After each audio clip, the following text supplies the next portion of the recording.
ಕಲಬುರಗಿ ಅಂತಂದ್ರೆ ಬಸವಣ್ಣ ನೆನಪಾಗ್ತಿದ್ದ. ಇತ್ತೀಚೆಗೆ ಬಸವಣ್ಣನ ವಚನಕ್ಕಿಂತ ನೆನಪಾಗೋದಕ್ಕಿಂತ ನಮ್ಮ ಇಲ್ಲಿ ಖರ್ಗೆ ಧರ್ಮಸಿಂಗರ ಬಾಯಲ್ಲಿ ಬರುವಂತ ವಚನಗಳನ್ನ ನಾವು ಜಾಸ್ತಿ ನೆನಪು ಮಾಡ್ಕೋಬೇಕಾಗಿದೆ. ಮಾತೆತ್ತಿದ್ರೆ ಏನು ದಲಿತರ ಬಗ್ಗೆ ಇಂಥ ಒಂದು ಪ್ರೀತಿ.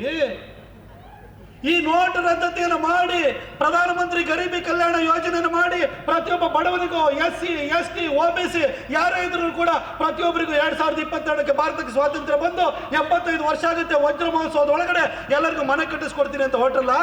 ಇದು ದಲಿತರ ಉದ್ಧಾರಕ್ಕಲ್ವಾ ಖರ್ಗೆ ಅವರೇ? ನನ್ನ ಚಿತ್ರಕಲಾ ಪರಿಷತ್ತಲ್ಲಿ, ಬೆಂಗಳೂರಿನ ಚಿತ್ರಕಲಾ ಪರಿಷತ್ತಲ್ಲಿ ನೋಟು ಬವಣೆ ಅಂತ ಒಂದು ಕಾರ್ಯಕ್ರಮ ಇತ್ತು. ನಮ್ಮ ಖರ್ಗೆ ಸಾಹೇಬ್ರಲ್ಲಿ ಹೋಗಿದ್ರು. ಹೋಗಿ ಒಂದಷ್ಟು ಮಾತಾಡಿದರೆ, ಮೋದಿ ದೇಶದ ಅರ್ಥವ್ಯವಸ್ಥೆನ ಹಾಳು ಮಾಡ್ತಾ ಇದ್ದಾರೆ ಅಂತ ಹೇಳಿ ಖರ್ಗೆ ಸಾಹೇಬರು ಕೂಗಾಡ್ತಾ ಇದ್ದಾರೆ. ಮೋದಿ ಏನು ಮಾಡಿದ್ರು ಅಧಿಕಾರಕ್ಕೆ ಬಂದ ನಂತರ?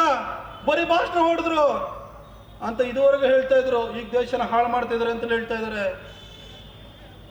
ಕಲಬುರಗಿಯ ಮಹಾಜನತೆನ ನಾನು ಕೇಳಲಿಕ್ಕೆ ಇಷ್ಟಪಡ್ತೀನಿ. ನಿಮ್ಮ ಗುರುಮಿಟ್ ಕಲಲ್ಲಿ 8 ಸಾರಿ ನಿಮ್ಮನ್ನ ಗೆಲ್ಲಿಸಿ ಕಳಿಸಿದ್ರಲ್ಲ ಸಾಹೇಬ್ರೆ, ಏನು ಮಾಡ್ಕೊಂಡು ಕಟ್ಟೆ ಹಾಕಿದೆ ಅಲ್ಲಿ? ಜೇವರ್ಗಿನಲ್ಲಿ ಧರ್ಮಸಿಂಗ್ ಅವರನ್ನ 8 ಸಾರಿ ಗೆಲ್ಲಿಸಿ ಕಳಿಸಿದ್ರಲ್ಲ ಸಾಹೇಬ್ರು, ಏನ್ ಮಾಡಿದ್ರು ಧರ್ಮಸಿಂಗ್ ಅವರು?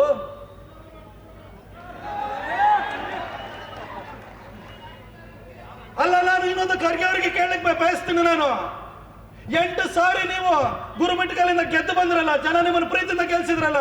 ಕರ್ನಾಟಕದಲ್ಲಿ ಎಲ್ಲ ಮಂತ್ರಿ ಸ್ಥಾನವನ್ನ ಅತ್ಯಂತ ಚಿಕ್ಕ ವ್ಯಾಜಲ್ಲಿ ಪಡ್ಕೊಂಡಲ್ಲ ನೀವು. ರಿಸರ್ವೇಶನ್ ಚೇಂಜ್ ಆದ ಕೂಡಲೇ ಯಾಕೆ ಚಿತ್ತಾಪುರಕ್ಕೆ ಓಡ್ ಬಂದ್ರಿ? ನೀವು ಅಭಿವೃದ್ಧಿ ಕಾರ್ಯವನ್ನು ಮಾಡಿದ್ರೆ, ಜನಪರ ಕಾರ್ಯವನ್ನು ಮಾಡಿದ್ರೆ, ಜನರ ಅಭ್ಯುದಯದ ಬಗ್ಗೆ, ಜನರ ಬಗ್ಗೆ ಕಾಳಜಿ ಇಟ್ಕೊಂಡು ಕೆಲಸ ಮಾಡಿದ್ರೆ, ಅಲ್ಲಿಂದ ಪಲಾಯನ ಮಾಡಿ ಚಿತ್ತಾಪುರಕ್ಕೆ ಬರುವಂತಹ, ಚಿತ್ತಿಟ್ಕೊಂಡು ಚಿತ್ತಾಪುರಕ್ಕೆ ಬರುವಂತಹ ಕೆಲಸ ನಿಮಗೆ ಅನಿವಾರ್ಯತೆ ಯಾಕೆ ಬರ್ತಿತ್ತು ಖರ್ಗೆ ಸಾಹೇಬ್ರೆ? ಇತ್ತು ಇನ್ನೊಂದ್ಸರಿ ನಮ್ಮ ಕೊಡಗಿಗೆ ಬಂದಿದ್ರು ಲಾಸ್ಟ್ MLC ಚುನಾವಣೆಯಲ್ಲಿ. ಬಂದು ನರೇಂದ್ರ ಮೋದಿ ಬರೀ ದೇಶ ಸುತ್ತಾ ಇರ್ತಾರೆ, ಪ್ರಪಂಚ ಸುತ್ತಾ ಇರ್ತಾರೆ, ಏನು ಕೆಲಸ ಮಾಡಲ್ಲ ಅಂತಿದ್ರು.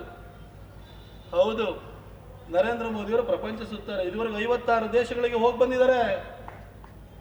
ನರೇಂದ್ರ ಮೋದಿಯವರು ಪ್ರಪಂಚನ ಸುತ್ತಾರೆ. ಈ ದೇಶಕ್ಕೆ ಒಳ್ಳೇದಾಗ್ಲಿ, ಈ ದೇಶದ ಯೋಜನೆಗೊಳ್ಳದಾಗ್ಲಿ, ನಮಗೆ ವಿದೇಶಿ ಹೂಡಿಕೆ ಹರಿದು ಬರಲಿ, ಅದರಿಂದ ಅಭಿವೃದ್ಧಿ ಕಾರ್ಯ ಆಗ್ಲಿ ಅಂತ ಹೇಳಿ ದೇಶ ಸುತ್ತಾರೆ. ನಮ್ಮ ಖರ್ಗೆ ಅವರು ಸುತ್ತಾರೆ, ಸೋನಿಯಾ ಗಾಂಧಿ ಸುತ್ತ. ತನಗೊಳ್ಳದಾಗ್ಲಿ, ತನ್ನ ಮಗನಿಗೆ ಮಂತ್ರಿ ಸ್ಥಾನ ಸಿಕ್ಲಿ, ತನ್ನ ಮಗನಿಗೆ ಟಿಕೆಟ್ ಕೊಡ್ಲಿ.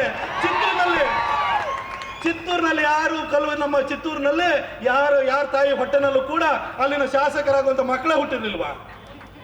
ಖರ್ಗೆ ಅವ್ರ ಮಗನೇ ಬರ್ಬೇಕಿತ್ತು ಅಲ್ಲಿಗೆ. ರಾಜಕಾರಣ, ನಾನು ಬಡವರ ಬಗ್ಗೆ ಕಾಳಜಿ ಇಟ್ಕೊಂಡು ಅಂತ ಬರ್ತಿರಲ್ಲ, ಕಂಡೋರ ಹೊಟ್ಟೆನಲ್ಲಿ ಹುಟ್ಟಿರುವಂತ ಮಕ್ಕಳು ನಿಮಗೆ ಕಾಣಿಸ್ಲೇ ಇಲ್ವಾ?